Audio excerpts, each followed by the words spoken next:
Good afternoon. Hello, Good afternoon, good Liz afternoon. McCord. And you are Principal Product Manager at Vodafone. Yes. Good afternoon and welcome to Link Talks. Thank you so much. Thank you for having me.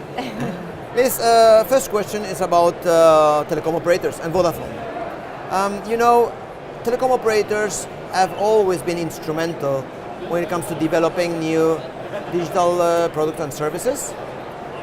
How is Vodafone positioning itself in order to maintain its relevance when it comes to the new wave of new products and services that we all expect coming here from here in Barcelona at the Mobile World Congress? So I think one of the big challenges about being a big company is being able to be dynamic and flexible and respond quickly to customers' needs. I think Vodafone has a very strong ethic of listening to customers, working in an agile fashion to make sure that we do keep up, because that is really our number one priority, to make sure that our customers, our consumers, our enterprises are really happy with the products that they receive from us. So to be customer-centric in a way? Yes, definitely. Okay, very good. And focusing on one of the big buzzwords, you may say, about the new products and services. One of those would be Rich Communication Services, RCS. Liz, what would you say is the main value proposition of RCS and how will it transform our digital lives? So it's really very, very simple. Just bringing SMS up to date. I mean, SMS is a product that hasn't really been, updated for 25 years. We've learned a lot from the consumer usage of competitor messaging applications, downloadable apps that are really very popular. Yep. And all we're trying to do is bring the basic level of messaging up to the common standard that customers are demanding today. So it's easy to chat with your friends, it's easy to send files, to send images, video, to receive notifications, to communicate in groups, all through a common interoperable standard. So it will work on any device, any network, and you just don't have to download an app, you don't have to log in.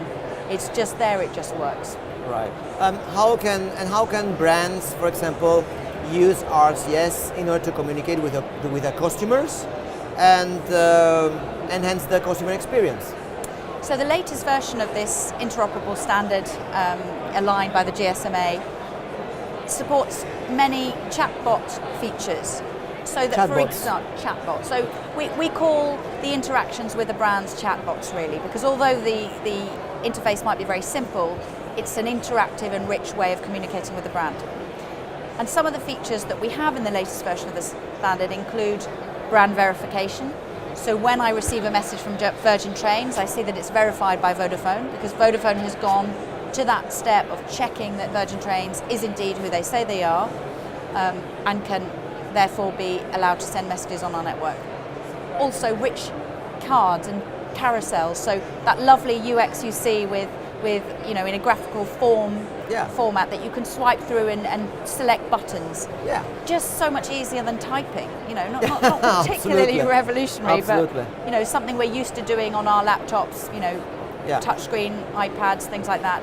It's now available within your messaging client. Interesting. And RCS have got competitors. Yes.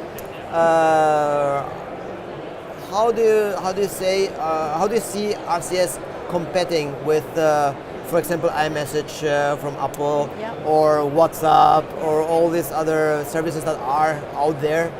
Are you going to integrate yourself with them? Are you going to compete? Is RCS superior in a way? What is your take on that? Of course it is. Oh, of course it is. What is your take on that? I mean, to answer your question seriously, it's a free market, and we love the fact that customers can use the applications that they choose to use.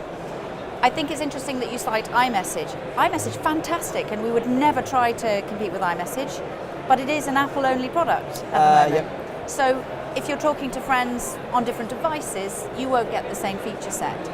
No, you go straight to SMS. Yes. So what we're trying to do is bring up that lowest common denominator of communications, messaging communications, so that it can work on any device and any network. And customers, I'm sure, will still use these services that they love, but at the moment they don't have a choice because their operators are not providing a widespread globally adopted standard.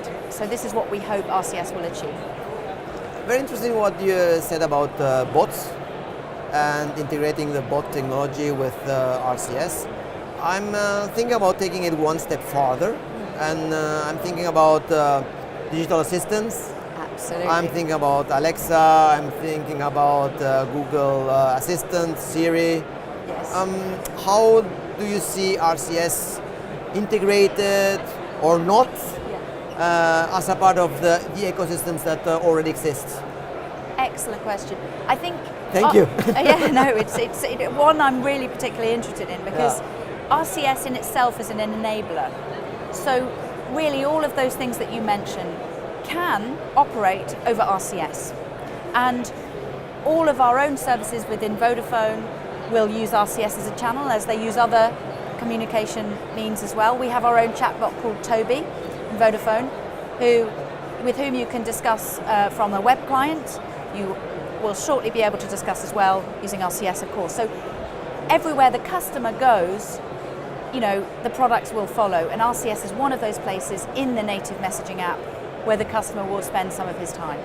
And then we are indeed what we are doing is going back to being customer centric. Absolutely. Putting the customer at the center. Answering those customer needs above all. Very good. Let's talk about the rollout. Yes. How is the rollout going when it comes to RCS at Vodafone? Yes. When will your millions and millions of customers, yes, when will they be able of talking to each other or communicating with each other through RCS, or brands communicating to their customers, their own customers through RCS all around the world? Yes. What is your schedule there? So I'm very excited to share. This is no secret, it's been for some time now, that we have RCS live in 14 Vodafone markets. And that means that in each of those markets, every single Vodafone subscriber is provisioned for RCS. So as long as they have a compatible device, and that can be a device they buy in a Vodafone shop, that can be a device they buy on Amazon, online, they put a Vodafone SIM in it, and the device supports RCS, it will activate itself for RCS. So we're trying to really push this as the lowest common denominator for our customers as a communications experience. From a more global point of view, that's what I thought. Vodafone's not. RCS is not an exciting proposition for consumers or for brands unless it works across many operators. There are so many operators. I think I would say something in the region of 100 odd operators who have committed to RCS. Obviously, that information is available from the GSMA's website. They're updating that all the time. We have the whole of the Japanese market is launched. We have US operators launched. We have, Spain, Germany, Eastern Europe, African countries launched with the main telcos, that we know. So yeah, it's coming. It's coming. Because you are pinpointing something very important. I mean, in an open world, it's not enough that Vodafone has got those services or RCS. Yes. The other telecom operators must have them too. Absolutely. And in a way, it's what made SMS great at its time. Yes. And that time, and it was really because all the telecom operators were communicating through SMS. Yes. Or almost all of them. Also in the States, I think. Yes, absolutely. You could text. Yes. So it's very, very important that you pinpoint that this is not just a one or two telecom operators game. Absolutely. This is with the customer in the center. Think about the customer. Everyone should in a way be part of it. Absolutely. In order to enhance the value for us, the consumers. Absolutely. And I think, again, if you consult the GSMA website when you watch this video, you will find the latest news. But we've heard this week, that we expect to have gold countries. Gold means every operator launched in those countries across all of the regions of the world in the next 6 to 12 months. So it really is gaining momentum now. And, we're pretty confident that we won't be one of the only operators for much longer. I think that's great news, and just because of the possibility of giving us consumers more choices. Absolutely. Absolutely. And to businesses and brands, more choices to communicate better with us. Absolutely. So great news. Thank you very much, Liz. It was a pleasure. Thank you so much, Salvador. It was lovely to meet you. And Thank you very much. you. Bye.